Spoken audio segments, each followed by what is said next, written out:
కేంద్ర బడ్జెట్లో రాష్ట్రానికి తీరని అన్యాయం జరిగిందన్న మాజీ శాసనసభ్యులు డాక్టర్ గోపిరెడ్డి శ్రీనివాస్ రెడ్డి.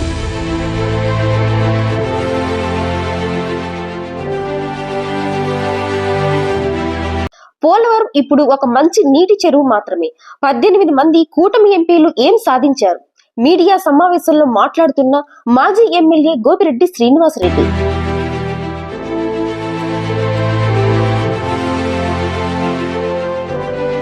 ఫిబ్రవరి 1వ తారీఖున ప్రకటించిన కేంద్ర బడ్జెట్ గురించి రాష్ట్రానికి సంబంధించిన కూటమి ఎంపీలు అందరూ కూడా ఢిల్లీలో ఆంధ్రప్రదేశ్కి చాలా మేలు జరిగింది, చాలా మంచి బడ్జెట్ అని చెప్పడం జరిగింది. మరి ఎలా మేలు బడ్జెట్ అనేది, అందులో ఒక్క ఐటెం కూడా ప్రత్యేకంగా ఆంధ్రప్రదేశ్ రాష్ట్రానికి ఇది కేటాయించామని చెప్పడం అనేది జరగలేదు.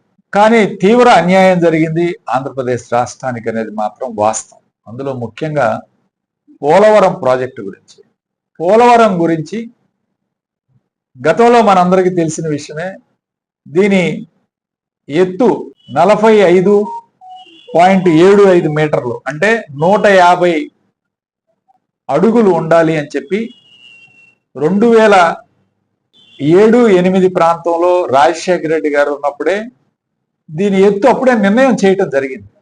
150 అడుగులు మినిమం పోలవరం డ్యామ్ ఎత్తు ఉంటే అందులో దాదాపు 194 టీఎంసీలు స్టోర్ చేయడానికి అవకాశం ఉంటుంది. 194 టీఎంసీ దాని కెపాసిటీ.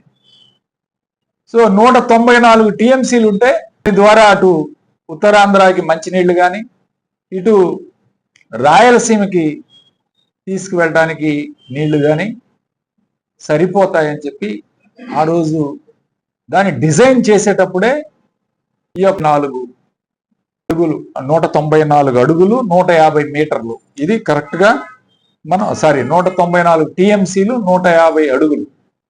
సో దీన్ని డిజైన్ చేయడం జరిగింది. కానీ నిన్న ప్రకటించిన బడ్జెట్లో దీని ఎత్తు తగ్గిస్తూ 41.75 మీటర్లు, అంటే దాదాపు 135 ఫీట్కి, అంటే 135 అడుగులకే కుదించడం జరిగింది. దీనివల్ల ఏమి నష్టం జరుగుతుందంటే ఇది కేవలం ఒక బ్యాలెన్స్ రిజర్వాయర్ గానే మిగిలిపోయే కార్యక్రమం తప్ప దీనివల్ల కాలువలకు కూడా నీళ్లు ఎక్కే పరిస్థితి లేదు. ఈరోజు ఏదైతే Polavaram right branch canal, left branch canal కూడా నీళ్లు ఎక్కే పరిస్థితి లేదు.